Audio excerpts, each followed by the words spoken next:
आए हम लोग आपसे डिस्कस कर रहे हैं इस समय एप्लीकेशंस ऑफ डायमेंशनल एनालिसिस, और एप्लीकेशंस ऑफ शॉर्ट में लिख देता हूँ डायमेंशनल एनालिसिस। तो एप्लीकेशंस ऑफ डायमेंशनल एनालिसिस, जैसा कि हमने लेक्चर 1, 2 और 3 में देखा, सबसे पहला आपने एक फर्स्ट जो एप्लीकेशन कंप्लीट किया था वो आपने किया था डिटर्मिनेशन ऑफ यूनिट्स। ये आप निकाल लेते हैं कि आखिरकार यूनिट्स कैसे आप किसी भी फिजिकल क्वांटिटी की कैलकुलेट करेंगे। सेकंड वन जो आप निकालते हैं, सेकंड वन एप्लीकेशन के लिए आप ध्यान देखना, हमने लिया था वे चेकिंग द करेक्टनेस और वैलिडिटी ऑफ इक्वेशन। तो अगर कहा जाए check the correctness of equation, इसको भी हमने आपसे डिस्कस किया था। और इसी में एक और पार्ट हमने लिया था, और हमने लिया था determination of dimensions of coefficients. और ये सारे यूज जो हमने पिछले लेक्चर्स में डिस्कस किए हैं, ये दोनों जिस चीज़ पर बेस्ड थे वो आपने एक सिंपल सा प्रिंसिपल लिया था, and that was the principle of dimensional homogeneity. तो एक बार फिर से हम एक रीकैप लेते हैं छोटा सा। प्रिंसिपल ऑफ डायमेंशनल होमोजेनिटी, जो आप प्रिंसिपल ऑफ डायमेंशनल होमोजेनिटी की तरफ जाते हैं तो आपसे कहा जाता है for a valid equation, any valid equation, let I am writing x plus y is equals to z. So if this equation is valid, so for the validity of this equation it is necessary that the dimensions of x, y and z, that means the dimensions of all the terms must be exactly same. सारे terms की dimension कैसी होनी चाहिए? exactly same होने चाहिए। ये पहला aspect जिसके बेसिस पे हमने करेक्टनेस ऑफ द इक्वेशंस के हम क्वेश्चन सॉल्व करते हैं। अगर आपको कोई भी डायमेंशनल इक्वेशन दी है तो आप क्या करेंगे, you have to check the dimensions of the left hand side as well as you have to go for the dimensions of the right hand side, and if the dimensions of all the terms are coming equal और same, then you can say that the given equation is correct or valid. So that is the first use of the principle of dimensional homogeneity. Now we can use this principle in another statement form, और जो दूसरा form हमने लिया था वो क्या लिया था कि द एडिशन और सब्ट्रैक्शन, एंड ये ध्यान रखिएगा आइदर एडिशन और सब्ट्रैक्शन, जनरली हम लोगों की हैबिट होती है हम एडिशन फॉर्म में लिख देते हैं, but the mathematically it is valid for addition as well as the subtraction also. तो अगर आपका जो है किन्हीं भी दो क्वांटिटीज को आप ले रहे हैं तो आपसे कहता है any two physical quantities can be added और सब्ट्रैक्टेड ओनली व्हेन, इनका एडिशन और सब्ट्रैक्शन केवल तभी पॉसिबल होगा when their dimensions are same और डायमेंशंस आर एग्जैक्टली इक्वल। और इस बेसिस पे आपको याद आएगा हम एक वॉन्डरवॉल्स इक्वेशन यानी कि p plus a upon v square v minus b r t, याद आया था एक लास्ट टर्न का क्वेश्चन मैंने किया था, p plus a upon v square और v minus b is equals to r t. इसमें हमने a और b के कोएफिशिएंट्स चेक किए थे, तो एक हमारा काफ़ी सारा काम लास्ट टर्न तक एंड हो गया था। दूसरा आपको याद आएगा हमने पिछले टर्न पर जो है एक क्वेश्चन आपको वैलिडिटी चेक करने के लिए दिया था, v square is equals to u square plus 2as। और एक मज़ेदार बात है, मुझे सिर्फ एक आंसर व्हाट्सएप पे एक ही व्यक्ति ने किसी ने भेजा था, परहैप्स इट वाज रोहिणी शायद, है ना, एग्जैक्टली मुझे याद नहीं है इस समय। बाकियों ने इस क्वेश्चन को सॉल्व किया है, किसी ने, किसी का क्वेश्चन वैलिड या इनवैलिड हुआ हो? किया हुआ है, वैलिड आ रहा है, ठीक है। अब अगली चीज बता देता हूँ, L2T माइनस 2 आ रहा है, सही कह रहे हैं आप। अब बेटा उन लोगों के लिए बात करूंगा जो नहीं कर पाए वो याद रखिएगा। फिजिक्स में we have a number of questions like this.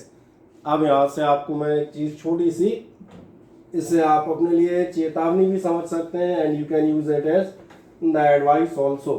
Actually हमारे 10th में और 11th में छोटा सा एक डिफरेंस है, एक्चुअली छोटा डिफरेंस नहीं, वो बड़ा डिफरेंस है। वो डिफरेंस ये है कि पिछले साल जो आप चैप्टर्स पढ़ते थे, जितनी आपकी साइंस की बुक थी, अगर हम कंटेंट वाइज बात करें तो इतना हमारा फर्स्ट चैप्टर हो जाएगा। पिछले साल जितने सवाल यानी जितने न्यूमेरिकल आपके मैथमेटिक्स में होते थे, दैट वाज द मैथमेटिक्स, उतने तो हम जो है अपने फिजिक्स की पहली एक्सरसाइज में करते आते हैं। जैसे आपके ऊपर वर्क लोड क्या है ये बताओ, हमने 3 या 4 टर्न लिए हैं, आप याद करेंगे जस्ट सम मंथ्स एगो जब आप 10th में थे तो एक पूरा मैथमेटिक्स का चैप्टर अगर आप पढ़ते हैं तो आपको मुश्किल से 3 फॉर्मूले या 4 इस टाइप के फॉर्मूले लेने पड़े होंगे, नॉट मोर देन दैट। अगर आप क्वाड्रेटिक इक्वेशन वाला चैप्टर लेते हैं तो कितने फॉर्मूले लिए होंगे? एक आपने निकाला होगा x is equals to minus B plus minus under root B square minus 4ac upon 2a वाला फॉर्मूला, 2 रूट्स वाले फॉर्मूले निकाले होंगे, alpha plus beta minus B upon A और सी अपॉन ए वाले, यानी 3-4 फॉर्मूले से ज़्यादा चैप्टर ही नहीं चला था। यहाँ आपने ध्यान दिया होगा, कल जब हम क्वेश्चंस कर रहे थे उनके लिए मैंने कहा था आप इन क्वेश्चन में कहाँ अटकेंगे, आप इनके मेथड आपको समझ में आएंगे, लेकिन जैसे ही मैं बोर्ड से हटा आपके क्वेश्चन आने बंद हो जाएंगे, क्योंकि इन क्वेश्चंस को ये क्वेश्चंस आप एग्जामिनेशन में कर पाएँ इसलिए ज़रूरी है कि आपको कम से कम 15 से 20 मिनिमम डायमेंशनल फॉर्मूले याद हो। तो ये समझ में आ रहा होगा, 3 टर्न में 20 से 25 फॉर्मूले तो वैसे ही मैंने कहा कि आपको याद हो, तो वर्कलोड आपका इस बार बढ़ेगा। इसलिए मैंने कहा था जो लोग क्वेश्चन नहीं कर पाए उनके लिए मैं तो सलाह दूंगा बेटा रेगुलरली जुड़े रहिएगा और करते जाइएगा, क्योंकि यहाँ पर संजय यादव को ऑडियो का मैसेज भेज दो, क्योंकि यहाँ पर आपको जो है टाइम नहीं मिल पाएगा। यहाँ आप ये टाइम नहीं रहेगा कि आप सोचो हमने 4 क्वेश्चन नहीं किए, सर कल इंतजार करेंगे, नहीं, हम प्रोसीड कर जाएंगे, बहुत ज़्यादा मटेरियल है हमारे पास। आए हम एक और चीज़ की चर्चा करते हैं जो आपने 2 इसमें से यूज़ किए हुए हैं, इनके बाद के यूजेस मैं आपसे डिस्कस करता हूँ। फिर इसके बाद जब तीनों चारों हमारे यूज़ हो जाएंगे उसके बाद फिर मैं इकट्ठे 20 से 25 क्वेश्चन लूँगा और उनको एक बार में बताता चला जाऊँगा कैसे क्या करना है, फिर एक शीट सॉल्यूशन होगा।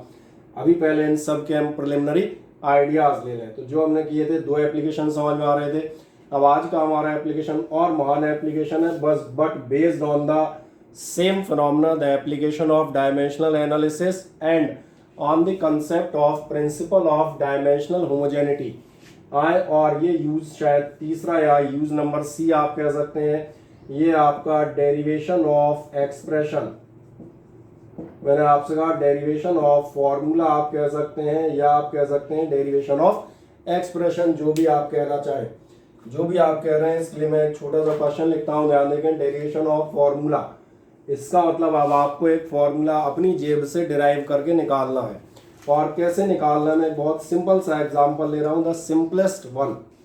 4 क्वेश्चन हम इस बेस पे करेंगे कि करके, और मेरा मानना आज आपको समझ में आ जाएंगे। अगले टर्न पे एक चौथा एप्लीकेशन छोटा सा लेके फिर इसके 20-25 क्वेश्चन करेंगे, तो तुम्हें समझ में आएगा एक ही छोटा सा टॉपिक डायमेंशनल एनालिसिस आप part of the chapter second, ये भी हमारा बहुत लंबा जाता है अगर आप प्रॉपरली पढ़ रहे हैं तो। और हाँ, अगर आप वो पास होने वाली योजना में हैं तो उन लोगों से मेरा साफ कहना होता है उन्हें पढ़ने की जरूरत नहीं है, वो तो अपना आराम से नवंबर दिसंबर आने दें। देयर आर द परीक्षा boards available in the market so they can get passed, उनकी एक बात छोड़ देंगे, हम मान के चलेंगे आप पढ़ने के स्तर पर बात कर रहे हैं। एक छोटा क्वेश्चन मैं आपको लिखता हूँ, ध्यान देखें, क्योंकि अभी अपने पास क्वेश्चंस आपके पास शीट नहीं है, इसलिए ये आपसे बहुत सामान्य सा कहता हूँ। इसमें आपसे कहता हूँ force applied by a moving particle depends on its mass and acceleration। मैंने ऐसा क्वेश्चन लिया है जिसका आंसर आपको पहले से मालूम है और जो इस कड़ी का सबसे कमजोर क्वेश्चन है। मैंने कहा force applied by a moving particle depends on its mass and acceleration. ये आपको मालूम है, अगर कोई चलता हुआ पार्टिकल कहीं टकराएगा definitely it will apply some force on the other body. कोई भी साइकिल आपसे टकरा जाए चलती हुई, या मोटरसाइकिल टकरा जाए तो क्या होगा, कहीं ना कहीं आपके ऊपर फोर्स अप्लाई कर रही होगी। और ये फोर्स किस बात पर डिपेंड करता है, ये आपसे क्वेश्चन कहता है it depends on the mass and acceleration of particle. ये पार्टिकल के मास और एक्सेलरेशन पे डिपेंड कर रहा है। आगे ये कहता है derive the expression for force. तो इस जानकारी की मदद से आप फोर्स का फॉर्मूला डिराइव करें। बहुत सामान्य सा क्वेश्चन, मैं हिंदी में एक बार डिस्कस कर देता हूं। किसी भी मूविंग पार्टिकल जो फोर्स अप्लाई करेगा वो इसके मास और एक्सेलरेशन पे डिपेंड करेगा, तो आप फोर्स के लिए एक्सप्रेशन डिराइव करें। मैंने कहा ये मैंने क्यों के लिया है द सिंपलेस्ट वन, क्योंकि इसका आंसर आपको मालूम है F बराबर m होता है, ये हमें मालूम है। अब हमारा क्वेश्चन बस यहाँ से शुरू होता है कि F is equals to m आप डायमेंशनल एनालिसिस के बेस पे कैसे लाएंगे। तो कैसे लाएंगे, इस क्वेश्चन का पैटर्न ध्यान से समझने की कोशिश कीजिएगा। ये आपसे कहता है force applied by a moving particle depends on mass and acceleration. मैं मान के चलता हूँ, ध्यान देखना क्या आपको गिवन है। अब इस सॉल्यूशन पे बहुत आराम से बात कीजिएगा। 11th है, शुरुआती दौर है, बिल्कुल आराम से चलेंगे, टाइम ज़्यादा लग जाए कोई दिक्कत नहीं है। एक बार आपको चीज़ें समझ में आना शुरू हुई तो आपके रास्ते खुलते जाएंगे, और शुरुआती वीक रह गई तो आगे तो तुम्हारी नैया डगर मगर होनी है। मैंने कहा ध्यान से देखो, मैथमेटिकली लिख रहा हूँ फोर्स डिपेंडिंग ऑन यानी मैथमेटिकली मैंने कहा है फोर्स इज प्रोपोर्शनल टू, थोड़ा और बड़ा लिखता हूँ आपको देखें, force proportionate mass and acceleration, यही कह रहा है फोर्स काय पे डिपेंड कर रहा है, over the mass and acceleration depend कर रहा है। तो मैंने मान लिया फोर्स आपका काय पे डिपेंड कर रहा है, मास और एक्सेलरेशन पे, मैंने एज्यूम कर लिया ये गिवन है। पहला स्टेटमेंट समझ में आता है, एक एक लाइन पे पूरा टाइम देते हुए जाएंगे। जब मास और एक्सेलरेशन पे डिपेंड करता है, इसके बाद एक और समस्या मैं एक लेता हूँ, रेडियस आर मालूम है। मैं एक छोटा सवाल पूछता हूँ, what is the circumference of a circle. किसी भी सर्कल की सर्कमफेरेंस कितनी होती है, कोई बताएगा? बिल्कुल सही कह रहे हैं आप, 2πr। बढ़िया। क्या आप मुझे बताएंगे एरिया ऑफ सर्कल कितना होता है? πr²। बढ़िया। और वन मोर क्वेश्चन, क्या आप बता सकते हैं what is the volume of A sphere? 4/3πr³। सही आंसर है, बढ़िया। आए अब इस कंसेप्ट को समझें। ये मैंने क्यों पूछा, क्या आपका ध्यान जा रहा है? All the three quantities, circumference of a circle, area of a circle and the volume of a sphere, all are depending on the radius। ये तीनों रेडियस पे डिपेंड करते हैं, ये आपको मालूम है। लेकिन तीनों में एक गजब डिफरेंस भी है, किसी में r का पावर 1 है, किसी में 2 है, किसी में 3 है। और ये याद रखिएगा, ये पावर अंडर रूट यानी कि 1/2 भी हो सकती है। All the possibilities are open for us. अब ये फॉर्मूले तो आपको मालूम थे, ये मैं मान के चलता हूँ। अभी मैंने f = m मिटा दिया। क्यों मिटा दिया? क्योंकि वो तो हमें डिराइव करना है, हमें पता थोड़ना है। अगर हम डिराइव करने आ रहे हैं, हमने कहा फोर्स मास और एक्सेलरेशन पे डिपेंड करता है, तो डिपेंड करता है ये तो अच्छी बात है, लेकिन पावर पर, पावर स्क्वायर पर, क्यूब पर, पावर 4 पर या अंडर रूट पर, ये क्या मालूम? यही तो डिराइव करना है। तो यानी सारी संभावनाएं खुली हुई हैं। देयर में बी पावर 1, 2 और 3 और मे बी अंडर रूट। कोई क्वेश्चन?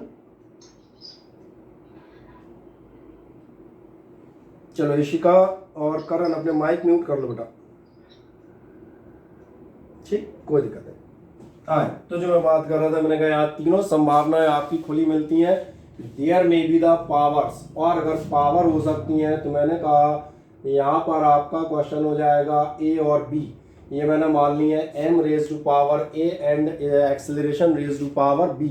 थोड़ा छोटी छोटी लिखी है, हो सकता है दिख नहीं रही हो। ये पावर ए है, ये पावर बी है। जब आप बुक्स लेंगे तो कई बार XY लिखती हैं, कुछ PQ लिखते हैं, वो अपना अपना पैटर्न में A और B लिखता हूँ।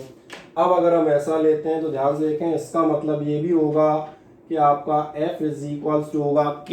ये आपको मालूम है, प्रोपोर्शनलिटी को जब हम इक्वलिटी में चेंज करेंगे, there will be a constant m⁻⁴ और एक्सेलरेशन r⁻⁵।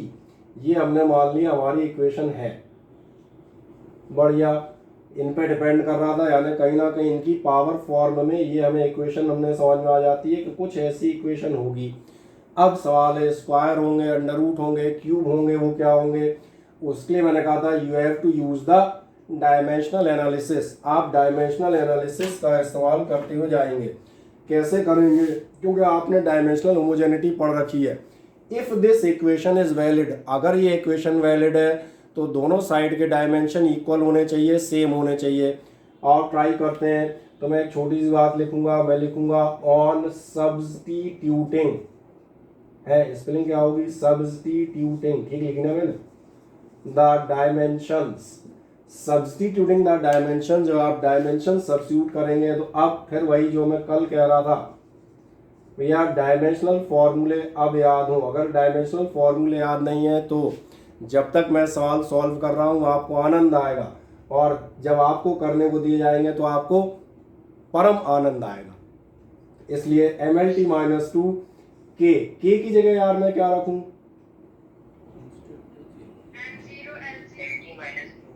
हाँ, के की जगह M0 L0 T0, ये सही जवाब था जिसने भी बोला था। मैं देख तो नहीं पाया किसने बोला था, लेकिन बिल्कुल सही जवाब था। आपको याद आता है कल हाफ 2 पाई इनके लिए हम चल रहे थे, इसलिए मैंने कहा था पकड़ते आना। छोटी छोटी चीज़ें, फिजिक्स की शुरुआत बहुत ध्यान से पढ़ें और घर पे पढ़िएगा इनको। वो सोचना पहले लेक्चर लेके डाल दिए बोले बाद में कुछ नहीं कर पाओगे, यही भूल जाओगे क्या चक्कर था। मास मतलब मालूम है, मास की पावर 1, और आपको एक्सेलरेशन याद होना चाहिए LT-2 पावर B। आओ थोड़ा सा और सॉल्व करते हैं, एक आध लाइन। वैसे आप 10th में जो मुझे जानकारी है, आप में से ज़्यादातर लोग अच्छे स्टूडेंट्स रहे। M0 L0 T0 खत्म हो जाएगा, M raise to power A L raise to power B और साथ में T raise to power -2B, यही होगा ना टोटल। ये तो खत्म हो गया, M raise to power A बाहर पावर यानी LB और T-2B। क्या आपका ध्यान जा रहा है? ये मैंने दोनों साइड की डायमेंशन रख दी है, पहला स्टेप मैंने खत्म किया। अब जो मैं आपसे कह रहा था डायमेंशनल होमोजेनिटी क्या थी? डायमेंशनल होमोजेनिटी कहती थी if this equation is correct और valid then the dimensions of two sides must be same.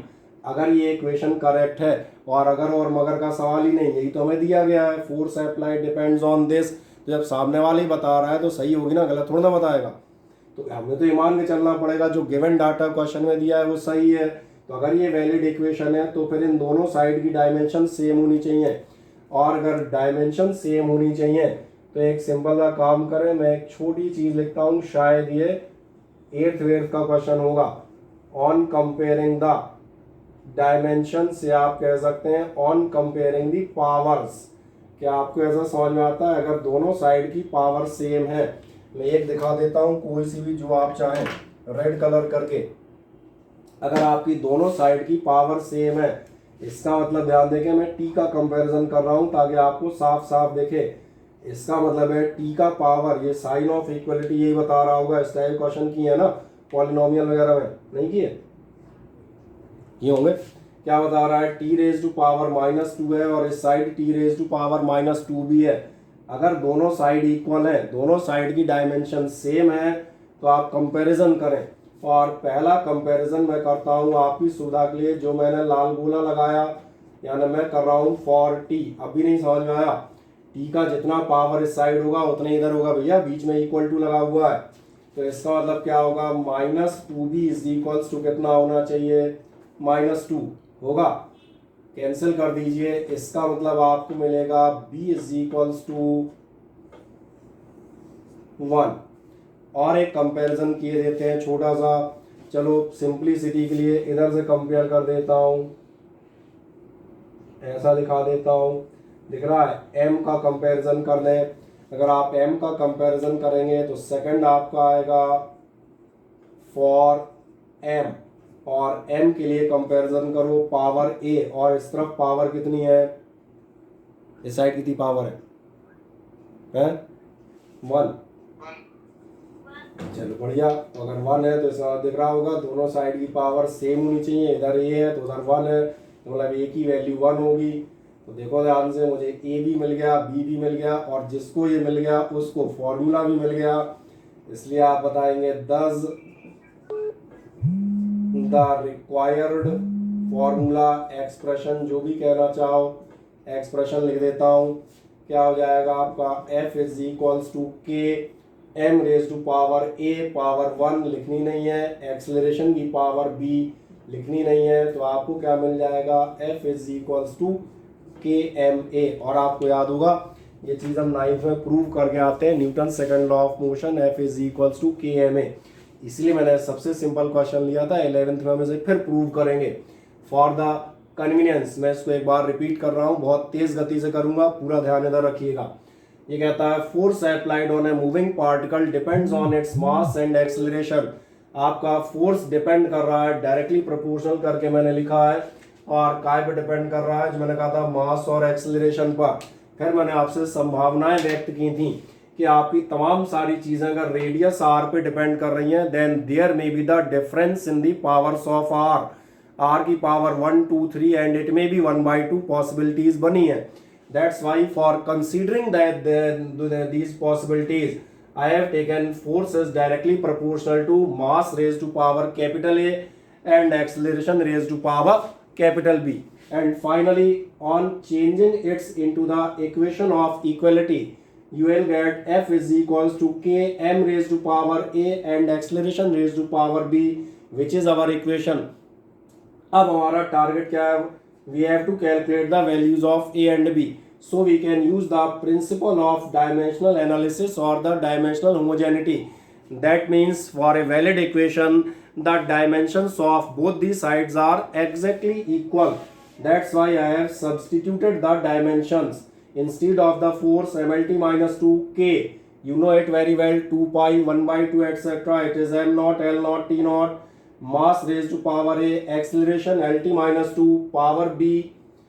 Solve it simply, mlt minus 2 m raised to power A, l raised to power B and t raised to power minus 2b. Now move for the class 8th or 9th on comparing the powers. Simple words, dimensions की जगह आप क्या कह सकते हैं? powers. कर ले power comparison. First of all red circle, t raise to power minus 2, t raise to power minus 2b. अगर आप इसको कंपेयर करते हैं, what are you getting? You are getting for t minus 2b is equals to minus 2. The powers और dimensions of both the sides must be exactly same.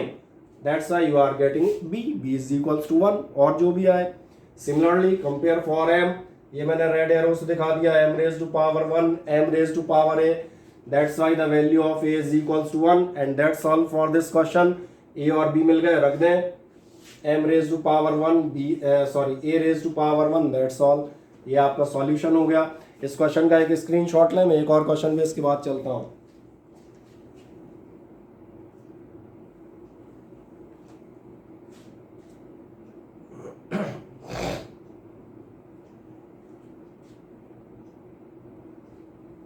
ले लिया, चले बढ़िया. अब एक नेक्स्ट जाते हैं, इसी बेसिस पे हम एक ले लिया ना सबने? ठीक, चलो अब एक नेक्स्ट क्वेश्चन पे इसी के अगले पार्ट पे जाएंगे. अब क्यों आप थोड़ा सा एक्सटेंड करेंगे, अच्छे क्वेश्चन ट्राई करते हुए हम जाएंगे. कोशिश हमारी ये रहेगी कि आप बेहतर सीख सकें.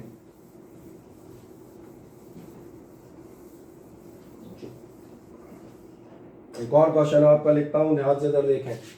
ये आपसे कहता है क्वेश्चन नंबर 2 और ये मजेदार क्वेश्चन है. ये मत पूछना ये क्या होते हैं, मुझे भी नहीं मालूम. ये कह रहा है centripetal force acting on a particle moving in a circular path. आइए मैं क्वेश्चन दोबारा पढ़ूंगा, चिंता मत कीजिएगा. depends upon the mass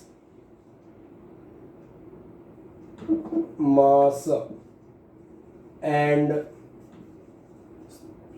speed of particle and radius of circular path. आगे वही है ऑब्टेन. क्या ऑब्टेन? EXP बोले तो expression for the centripetal force. इस क्वेश्चन को मैं बहुत ध्यान से पढ़ता हूँ, ध्यान से सुनिएगा. बेटा माइक अपना म्यूट रखिएगा प्लीज, अपना माइक म्यूट करिएगा ताकि सारे लोगों को मेरी आवाज़ प्रॉपर आ सके. ठीक है, चलिए आए मैं बात करता हूँ जो मैं बात कर रहा था. ये छोड़ दें, क्वेश्चन क्या कर रहा है, बढ़िया मजेदार क्वेश्चन है. Centripetal force acting on A particle moving in a circular path depends on the mass and speed of particle and radius of circular path. Obtain expression for the centripetal force. ये आपके examinations का question है. क्या करना चाहिए हमें? कुछ नहीं करना चाहिए. तसल्ली से पहले इस क्वेश्चन को हम समझने की कोशिश करेंगे. इसका मतलब हम लिखेंगे गिवन. और गिवन क्या कह रहा है, आराम से पढ़ें, ध्यान से देखें.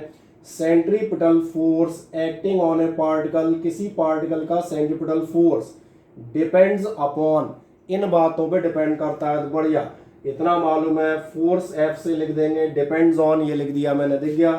फोर्स डिपेंड कर रहा है, प्रोपोर्शनेट है. अच्छा, किस पे डिपेंड कर रहा है? सावधानी से छाटें.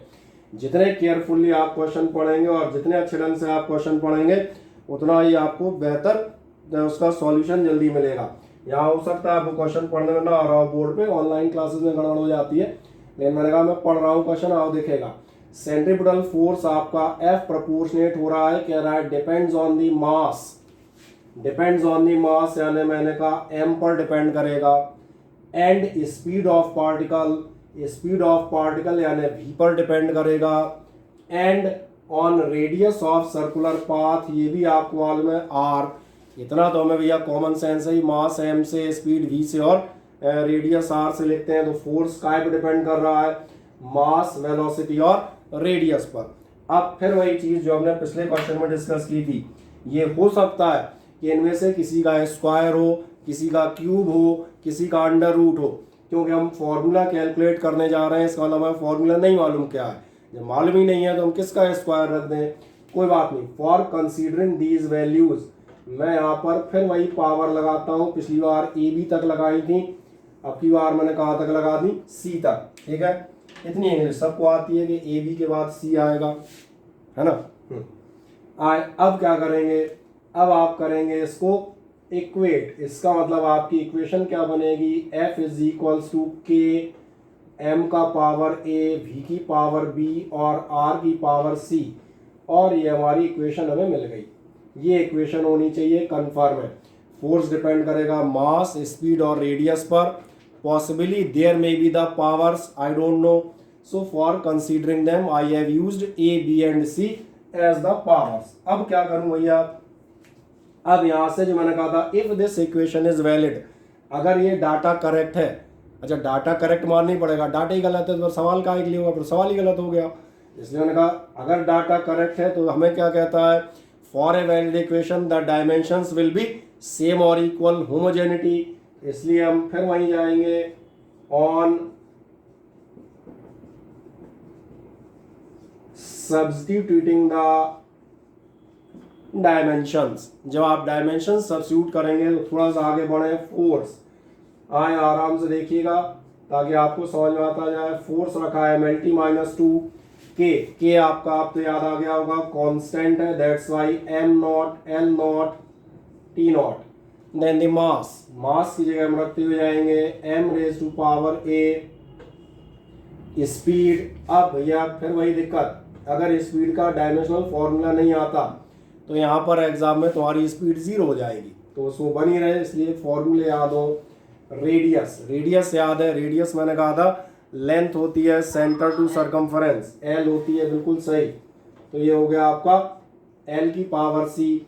छोटे मोटे सॉल्यूशन चलो कर देता हूँ, 2 लाइनें खर्च कर लेता हूँ।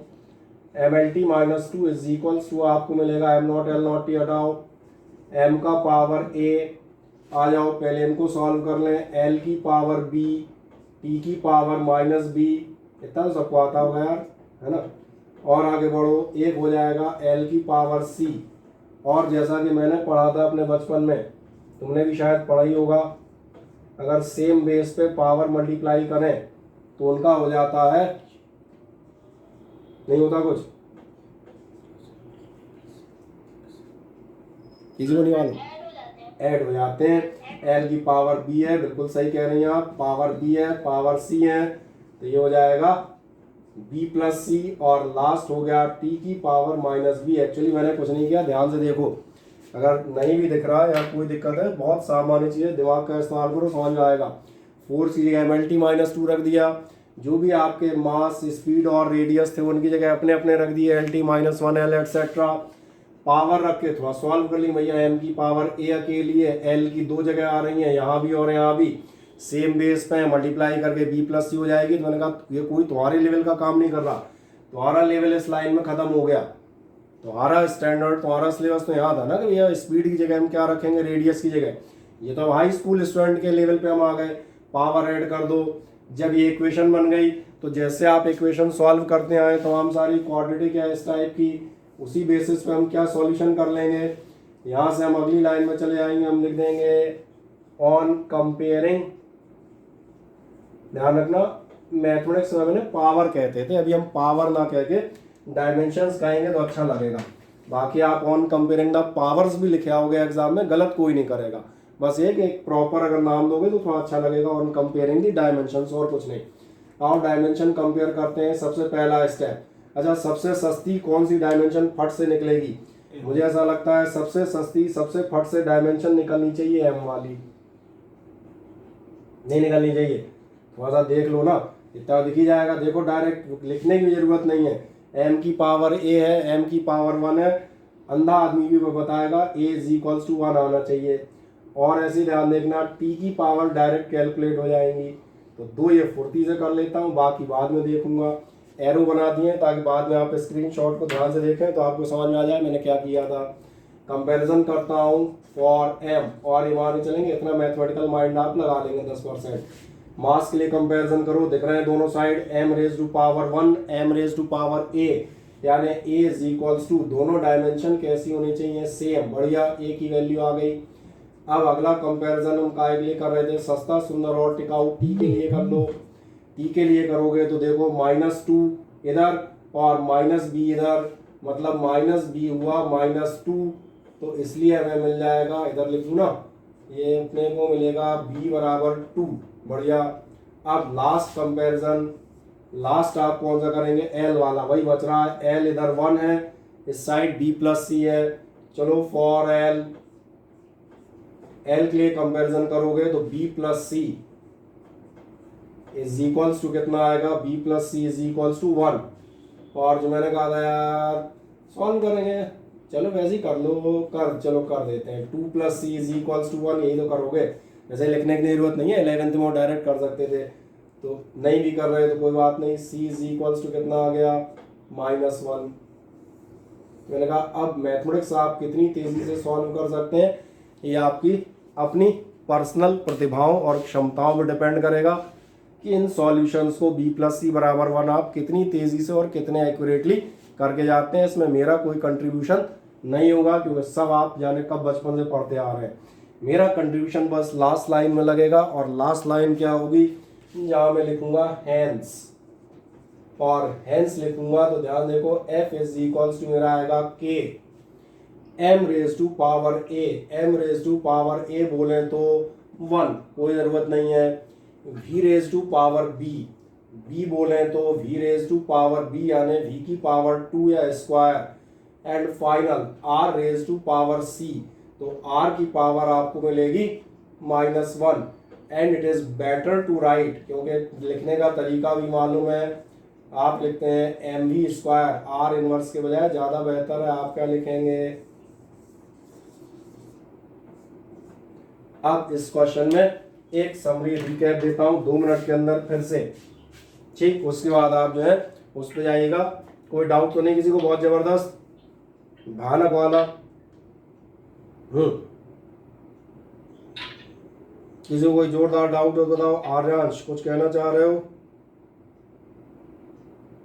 अरे आर्यांश ने क्या पूछा है?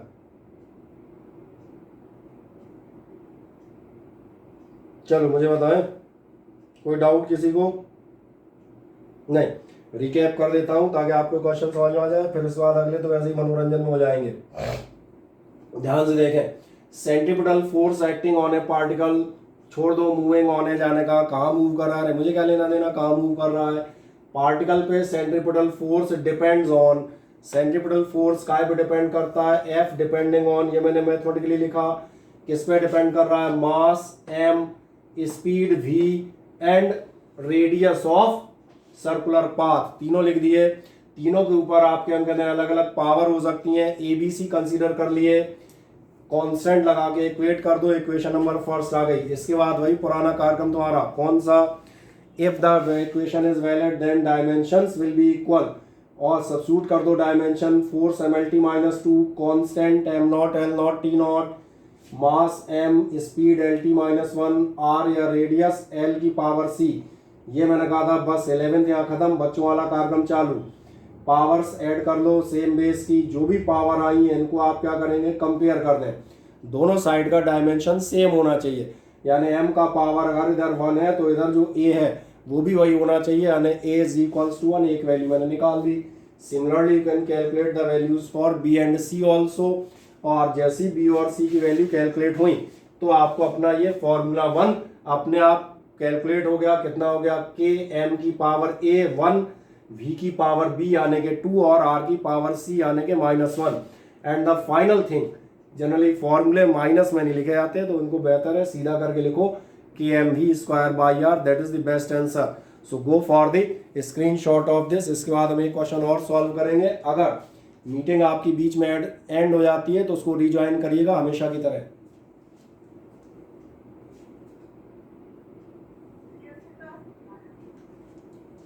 कर लिया आपने? एक मिनट बेटा। हाँ बोले। वीडियो क्लियर नहीं आ रही है। वीडियो क्लियर नहीं आ रही जो तो बेटा नेटवर्क की प्रॉब्लम हो सकती है आपके, थोड़ा सा देखो। बाकी लोग जरा बताओ, बाकी लोगों की क्या स्थिति है? अच्छी आ रही है। क्लियर आ रही है। आ रहा, चलो मतलब क्या हो सकता है, कोई दिक्कत नहीं है। वीडियो अगर क्लियर नहीं भी आ रहा तो एक तो पहले स्क्रीनशॉट ले लो, उसका इलाज मेरे पास है। पूरा जो लेक्चर है ये पूरा आपका रिकॉर्ड होगा, और जैसे मैंने अभी पिछले लेक्चर्स डाले होंगे, ध्यान दिए, ये लेक्चर भी अभी आपको रात में मैं डाल दूंगा। पिछले लेक्चर्स के लिए भी यही है, उनको भी जैसे किसी को किसी में डाउट रहा हो उनको लेक्चर 1, 2, 3 के नाम से पड़े हुए हैं आपके ऐप पर, उनको आप एक बार चेक कर लें। शायद ग्रुप में भी मैंने लिंक भेजी होगी, अगर ग्रुप में लिंक नहीं भेजी तो आज मैं भेज दूंगा, ठीक है ना। सारे lectures as it is recorded पड़े हुए हैं। अगर वीडियो ब्लर आ रहा है कोई दिक्कत नहीं, देखते चलना, शायद समझ में आ जाए, नहीं आए वीडियो कंसल्ट कर लेना इसके बाद, ठीक है ना। बैकअप अपने पास बहुत अच्छा है, बैकअप प्लान तो बहुत बढ़िया है, कोई दिक्कत नहीं, आओ दिक्कत नहीं आएगी। हाँ तो मैं ये साफ कर देता हूँ। अब नेक्स्ट क्वेश्चन करेंगे और ये मान के चलेंगे कि अपन ने जो है वो अगर मीटिंग एंड होती है तो आप उसे रिज्वाइन कर जाएंगे। अब एक अच्छे क्वेश्चन पे आ रहा हूँ, 2 क्वेश्चन और कराऊंगा लेकिन अब फास्टली, अब ध्यान तेजी से दीजिएगा ताकि आप उन्हें समझ पाए। इस टॉपिक को हम आज ही एंड करेंगे।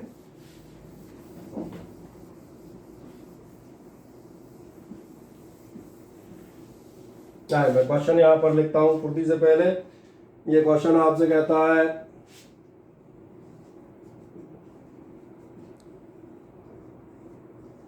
Time period of simple pendulum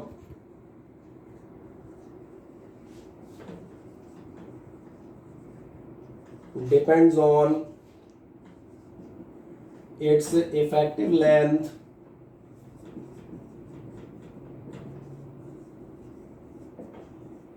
and acceleration due to gravity। और फिर वही फॉर्मूला लास्ट फाइंड एंड हो गई। कोई बात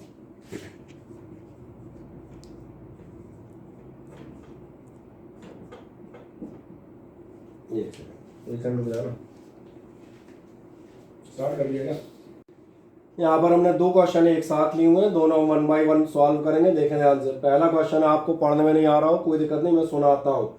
ये कहता है time period of a simple pendulum, किसी सिंपल पेंडुलम का time period depends on its effective length, ये इफेक्टिव लेंथ पर डिपेंड करता है, and acceleration due to gravity, और किस पे डिपेंड करता है, एक्सीलरेशन ड्यू टू ग्रेविटी पर। आगे क्वेश्चन वही है, find the formula for T या कैलकुलेट द फॉर्मूला। बड़ा माइक अपने म्यूट करें प्लीज। चाहे कैलकुलेट, फाइंड या डिराइव, जिस नाम से भी आपका क्वेश्चन आता है उसको आप देख लेंगे। मेन लाइन मैंने कहा time period of a simple pendulum. हम सबसे पहले इसी आंसर पे चलते हैं। Question number first, time period of a simple pendulum depends on this and that. कहाँ से आप चलेंगे, आप ध्यान देखना, आप फिर जाएंगे given time period of a simple pendulum depends, T proportionate लिखा है मैंने, ये समझ में आ रहा है। किस पे डिपेंड करता है, इफेक्टिव लेंथ यानी एल, और डिपेंड करता है एक्सीलरेशन ड्यू टू ग्रेविटी यानी जी। फिर वही तीसरी बार ये बात बताएंगे, there may be the squares under roots etcetera, that's why L raise to power A और G raise to power B. मुझे लग रहा है अब ये स्टेप समझ में आने लगा होगा। क्या कह रहे हैं, टाइम पीरियड डिपेंड करता है, depends on the effective length, बस यही हम छांटते हैं, and acceleration due to gravity. Time period depend कर रहा है इफेक्टिव लेंथ पर और एक्सीलरेशन ड्यू टू ग्रेविटी पर। तो पहला काम आपको ये मिल जाए, टी प्रोपोर्शनेट, जो 2 या 3 क्वांटिटी है, their powers A and B, जो आप एज्यूम करें। और अगला स्टेप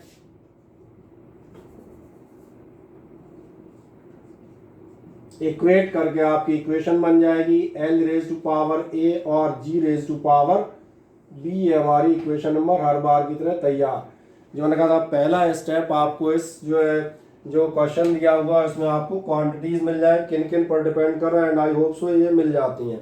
दूसरी चीज आपको क्या मिल जाए वो सबसे एसेंशियल है, इनकी डायमेंशंस आपको आती हो, क्योंकि अब अगर डायमेंशन याद नहीं है then nothing can be done, कुछ नहीं हो सकता। तो कहाँ जाएंगे हम, फिर जाएंगे ऑन सब्स्टिट्यूटिंग द डायमेंशंस। करें सब्स्टिट्यूट डायमेंशंस को, डायमेंशन सब्स्टिट्यूट करोगे तो आपका टाइम पीरियड हो गया t इज इक्वल्स टू के। अब तो के आर दो बार बता चुके याद है, M naught L not T not. Effective length L, length मालूम है क्या होगी, एल पावर हो गई ए। अब सवाल बना acceleration due to gravity. Acceleration due to gravity की बात कर रहे हो, है तो एक्सेलरेशन ही ना। और एक्सेलरेशन अभी हमने पिछले क्वेश्चन में भी आपका लिया हुआ था, एक्सेलरेशन आपका क्या आएगा एल टी माइनस टू। तो इसका मतलब एक्सेलरेशन आपका हुआ एल टी माइनस टू और पावर बी मिल गया। के की जगह M naught L not T naught, length की जगह ए, और acceleration due to gravity L T minus two जो पावर हो गई आपकी बी। अब लास्ट कहानी पिछली बार हर बार की तरह T is equals to M naught L not T naught खत्म। ये आपका क्या है, ये आपके लिए डायमेंशन लेस है। आओ एक लाइन और लिखते हैं, एल की power A dot L raise to power B then T raise to power minus two B. यही होगा final. T is equals to आपको कितना मिलेगा, वही जो आपसे कर दे सेम बेस ऐड कर दें, L raise to power A plus B और T raise to power minus two B. कहानी खत्म। अब जैसे आपका ये सॉल्यूशन हुआ मैथमेटिकल एक आध लाइन में, लास्ट स्टेप आपको मालूम है हम हमेशा क्या लेते हैं, लास्ट स्टेप हम लेंगे ऑन कंपेयरिंग। आगे बढ़ेंगे, यहाँ पर मैं लिखूंगा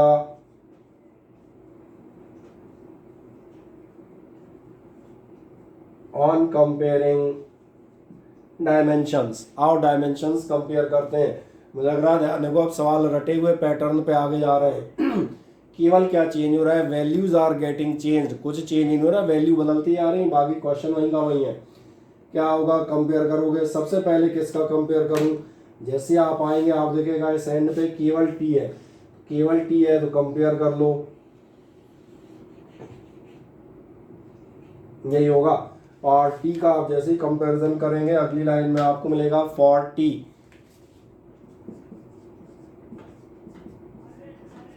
टी के लिए आप जाएंगे माइनस टू बी और इस साइड आपका है वन, तो यानी आपको क्या मिलेगा minus two B is equals to one, यानी आप कह सकते हैं B is equals to minus one upon two. अब लास्ट क्वेश्चन, ऐसे ही आप एल के लिए कंपैरिजन करें, थोड़ा सा अकल लगाइएगा। एल ए प्लस बी, इस साइड एल कितना है ये आपको बता चुके थे। अगर पूरा फॉर्म लिखोगे तो ये M naught L not T दिख रहा है, सामान्य गणित लगा दो, एल है ही नहीं, नहीं है मतलब ज़ीरो है, कुछ भी कर लो। ए प्लस बी, इस साइड आपको एल की पावर कितनी दिख रही है, ज़ीरो। क्या ये बात समझ में आती है, मैंने ऐसा क्यों लिया है। On this hand L raise to power A plus B है, और उस हैंड पर मैंने लेफ्ट हैंड पे कितना लिया हुआ है, मैंने ज़ीरो ले लिया। मुझे बताएं किसी को समझ में ना आया हो, ऐसी कोई दिक्कत तो नहीं। आदित्य शर्मा,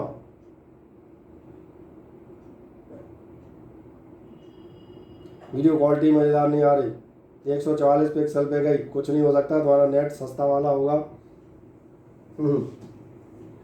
तुम्हारे लिए इलाज है, वो हमने कहा ये वीडियो लेक्चर इस बार रात में डाल देंगे, उसको दोबारा देख लेना, ठीक है। चलें, जैसे आपने लिया ए प्लस बी इस साइड है और इस साइड ज़ीरो, इसमें तो किसी को कोई दिक्कत नहीं। जब आप लेते हैं ए प्लस बी ज़ीरो हुआ तो बी आपका कितना था माइनस वन बाई टू, यानी A minus one by two is equals to zero, या ए इज इक्वल्स टू आपका निकाला आएगा वन बाई टू। और जैसे ही वन बाई टू निकला, अब लास्ट कहानी, और लास्ट कहानी क्या होगी, hence T is equals to, अब ध्यान से देखिएगा, के एल की पावर ए और जी की पावर बी। थोड़ा सा अगर आपने पिछली क्लासेस में मैथमेटिक्स पढ़ रखी है तो आप फिजिक्स में सक्सेस हैं। L raise to power A, L raise to power A का मतलब one by two, G raise to power B, B का मतलब माइनस वन बाई टू, अभी एक बार मैं इसको थोड़ा सा लंबा कर देता हूँ ताकि आपको दिख जाए। इसका मतलब l की पावर 1/2 और upon g raise to power 1/2 क्योंकि नेगेटिव पावर है। और द लास्ट स्टेप मैंने कहा था 8th 9th में आपने प्रॉपरली पढ़ा है, ये आपका टारगेट है। ये आप देखें क्या आपको ये समझ में आता है। 1/2 का मतलब होता है अंडर रूट। और अब मैं अगली चीज़ बताता हूँ, ये तो हमने कन्वर्ट किया पावर 1/2 को रूट के टर्म्स में। सेकंड आप देखेंगे ये फॉर्मूला, कल हम इसको डायमेंशनली करेक्टनेस चेक कर रहे थे, अब समझ में आ गया होगा मैंने इसी को क्यों लिया, ताकि आप ये चेक कर लें कि हमारा आंसर सही आ रहा है कि गलत आ रहा है। बस कांस्टेंट की वैल्यू में नहीं पता चली, वो 2 पाई था। बाकी फॉर्मूला डायमेंशनली कितना निकाला आया है, T is equals to K L 1/2 upon G 1/2 यानी कि रूट ओवर, तो root over L upon G। अब एक छोटा सा काम करें, जिनके वीडियो ब्लर आ रहे हैं वो चुपचाप बैठें, जिनको अच्छे अच्छे दिख रहे हैं वो स्क्रीनशॉट ले लें।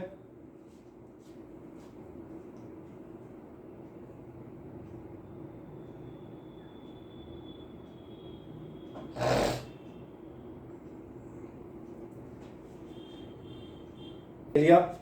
अब आज के लास्ट क्वेश्चन पे हम जाते हैं और उसको जो है हम 5 वर्ड में उसको भी सॉल्व करते हैं, और ये आपके लिए कंप्लीट कहानी जो है डायमेंशनल होमोजेनिटी की हो जाएगी। स्क्रीनशॉट सबने ले लिया, कहाँ से था क्वेश्चन, अच्छा चलो यहाँ से रन करता हूँ, ठीक है। अब द लास्ट, चौथी बार इसको समझा रहा हूँ और मेरा मानना है आप इसको अब समझ पाएंगे। देखिए इसमें भी वही पुराना काम करना है। क्या आपको करना है, read the question carefully, slowly and carefully. आप नहीं रीड कर पा रहे कोई दिक्कत नहीं, मैं आपके लिए पढ़ता हूँ, सुने ध्यान से। ये कह रहा है the speed of sound in a gaseous medium, किसी गैसियस मीडियम में आपके साउंड की स्पीड डिपेंड्स ऑन, और डिपेंड्स ऑन लिखने से पहले चलो आधा ट्रांसलेशन कर लेते हैं। क्या गिवन है, समझ में आ रहा है। Speed of sound proportionate V depends on, इतना ट्रांसलेशन समझ में आया। ये मैंने कौन सा हिस्सा लिया है जो मैंने कहा था मेन पार्ट तुरंत छाटना। The speed of sound gaseous medium छोड़ो, depends on, so V proportionate हो गया। अच्छा किस पे डिपेंड करती है, depends on the modulus of elasticity, ये डिपेंड करती है मॉडुलस ऑफ इलास्टिसिटी पर, यानी यहाँ हमें लिखना पड़ेगा डिपेंड्स ऑन कैपिटल ई, ठीक, एंड द डेंसिटी, और काय पर डिपेंड कर रही है, डेंसिटी पर। डेंसिटी के लिए अभी मैं फिलहाल जो है स्मॉल डी लिख देता हूँ। मैंने कहा वी प्रोपोर्शनेट मैंने लिया ई और डी, फिर हर बार की तरह वही question, the speed of sound V depends on proportionate, काय के प्रोपोर्शनेट है, मॉडुलस ऑफ इलास्टिसिटी ई और डेंसिटी ऑफ मीडियम डी। जब इन दोनों के प्रोपोर्शनेट है फिर वही सवाल, square cubes under roots various possibilities are there, so for considering the possibilities I have taken a and b as the powers, e raised to power a and d raised to power b। और अब last काम, इसलिए आपको क्या मिलेगा, चलो blue pen से ही चलते हैं अभी, तो इसका मतलब आपको मिलेगा so v is equals to K E raise to power a and d raise to power b। ये हमारी इक्वेशन नंबर फर्स्ट, यानी ये हमने फॉर्मूला मान लिया। अब अगली चीज लास्ट बार है इसलिए फिर कंसेप्ट दे बताते हैं। क्या आप कह रहे थे, अगर ये फॉर्मूला करेक्ट है, वैलिड है, then the dimensions of the two sides must be same और इक्वल। इसलिए आप क्या करेंगे, आप जाएंगे ऑन सब्स्टिट्यूटिंग द डायमेंशंस, आप इन डायमेंशंस को सब्स्टिट्यूट करें। आओ डायमेंशंस याद होनी चाहिए, स्पीड या वेलोसिटी LT-1। अब मैं जितनी तेजी से मैं लिखता जा रहा हूं उतनी तेजी से भैया अब आपको याद हो जाए अगले टर्न तक, ठीक। के dimension less constant m0 L0 T0, फंस गए। मॉडुलस ऑफ इलास्टिसिटी, कोई बताएगा modulus of elasticity, very good, जिसने भी आंसर दिया है, ये थी शायद आस्था, है ना, लड़कों में ललित था ऐसा लग रहा है, सही नाम ले रहा हूँ क्या, अच्छा तुमने नहीं बोला चलो कोई बात नहीं, चले मैं जो कह रहा था, चले ये आपने जवाब, लेकिन जिसने दिया था वो दिक्कत ये है ना, ऑनलाइन वाली सामने नहीं दिखते ना, और उसमें ढूंढो कौन बोला बेचारा, तब तक गायब हो जाता है। चले ऑन सब्सिंग द डायमेंशन का स्पीड की जगह टी माइनस वन रख दें। इलास्टिसिटी की जगह आपने बिल्कुल सही कहा है, जिसने भी कहा M L minus one T minus two, very good. And density, density की जगह मैं रख देता हूँ एम एल माइनस थ्री, और इनकी पावर लगा देते हैं। इसकी अरे पावर के लिए जगह नहीं बची यार, थोड़ा छोटा कर लो। इसकी पावर हो गई ए और इसका पावर हो गया आपका बी। एंड लास्ट एक या दो स्टेप कौन से mathematical, M naught L not T not, ये तो जीरो है तो वन हो गया, खत्म। आ जाओ कितना मिलेगा, ये आपको मिलेगा M raise to power A, L raise to power minus A, T raise to power minus two A, अभी आज लंबा है। फिर मिलेंगे M raise to power B और L raise to power minus three B. आराम से सॉल्व करें, कहीं कोई जल्दबाजी नहीं। एल टी माइनस वन, वही पुराने बचपन वाले रूल, सेम पावर में पावर ऐड, सेम बेस में power add, M raise to power A, M raise to power B, यानी अपने को मिलेगा M raise to power A plus B, L raise to power minus A और minus three B. ये कोई ऐसी चीज़ नहीं पढ़ा रहा यहाँ जिस समय जो कर रहा हूँ, ये कोई ऐसी चीज़ नहीं है कि आप हमें समझ में नहीं आ रही या हमें दिख नहीं रही या मतलब नहीं हो रहा। नॉर्मली आप खुद घर पे कैलकुलेट कर सकते हैं योर सेल्फ। और लास्ट टी कहाँ गया, एक टी भी तो था बेचारा, ये रहा टी की पावर हो रही थी माइनस टू ए। पावर्स का एडिशन सब्ट्रैक्शन तो आप खुद ही कर सकते हैं।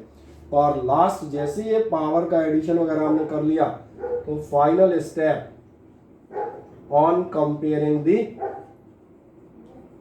डायमेंशंस। और आ जाओ लास्ट हिस्से में, जैसे आप डायमेंशंस कंपेयर करेंगे सबसे पहले मुझे लगता है मुझे क्या निकालना चाहिए, मुझे लग रहा है मुझे सबसे पहले इस टी को निकाल लेना चाहिए, ये सबसे सही है। ये रहा टी और ये रहा टी, डायरेक्ट मुझे इसकी वैल्यू मिल जाएगी। टी को आप जैसे ही कंपेयर करेंगे, मैं यहाँ लिखता हूँ फॉर टी, इस साइड आपकी दी है पावर माइनस टू ए, इस साइड आपको पावर दिया हुआ है माइनस वन, माइनस खत्म, यानी ए इज इक्वल्स टू हमारा निकल गया 1/2, पहली वैल्यू हमें मिल गई। अब तुम चाहो तो एल के लिए कंपेयर कर सकते हो, पर मैं एल के लिए नहीं करूँगा, मैं एम के लिए करूँगा। तुम कहोगे एम के लिए क्यों कर रहे हो, कि मुझे एम जल्दी निकलता दिख रहा है। एम इस साइड ए प्लस बी है, उस साइड आपका नहीं है, that means on left hand side it is to be taken zero. तो क्या मिलेगा आपको, A plus B is equals to zero. A आपका 1/2 है, पढ़े लिखे लोगों, यानी आपका बी इज इक्वल्स टू हो गया -1/2। इतना यार खुद कर सकते हो, इसमें कोई अब एट्थ वाले को नहीं पढ़ा रहे कि A plus B zero, zero minus 1/2 is equals to -1/2 करें। जैसे ही आ गया फाइनल स्टेप, ए और बी की वैल्यू जैसे आप कैलकुलेट करते हैं वैसे आप आ जाएंगे हैंस। ध्यान देखें, v इज इक्वल्स टू कितना था हमारा, के ई की पावर ए, तो ये रहा के ई की पावर ए, ई की पावर ए बोले तो 1/2 और D raise to power B, B बोले तो -1/2।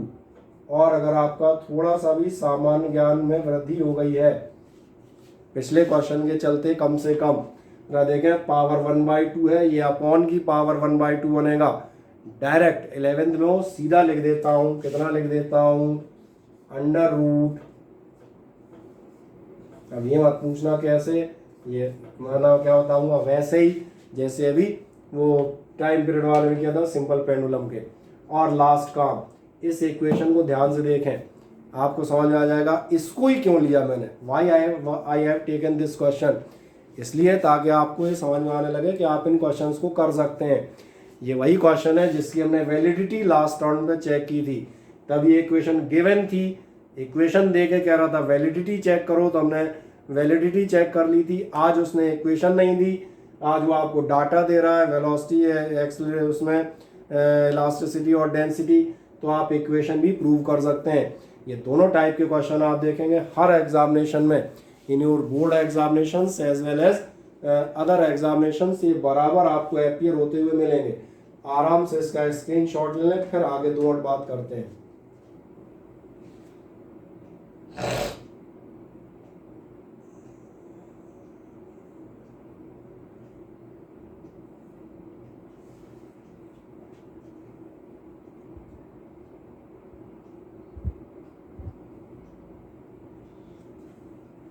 चले ले लिया। अब लास्ट कहानी फिर आपको रिपीट कर देते हैं। जो मैंने कहा था बैकअप, भैया शानदार बैकअप आपको यहाँ मिलेगा। अगर आपका स्क्रीन ब्लर हो रही है, ऐसी कोई दिक्कत है, तो उसके लिए जो है मैंने कहा जो ये लेक्चर है सेम टू सेम हम इसको उसमें वीडियो पे भी अपलोड कर देंगे अभी रात में। जैसे मेरा अंदाज है लेक्चर 1, 2, 3 आपके अपलोड है ना। बहुत सारे लोगों मैंने भेजे भी थे जिन्होंने कहा था भाई क्लास छूट गई है, और अगर ग्रुप पे नहीं उनकी लिंक होंगी तो मैं सारी लिंक ग्रुप पे शेयर कर देता हूँ। अदरवाइज आप जो अपना ऐप है अश्वमेध क्लासेस का, उसको आप डाउनलोड करें। स्टडी मटेरियल सेक्शन में आपको 11th के फोल्डर में सारे वीडियोज 1 by 1 नज़र आने लगेंगे, तो आप उनकी हेल्प लें और आराम से इस टॉपिक को घर बैठे हुए कवर अप करें। ठीक है, चलिए आज के लिए इतना। अब नेक्स्ट टर्न पे आपके लिए कुछ और अच्छी चीज़ें डिस्कस करेंगे।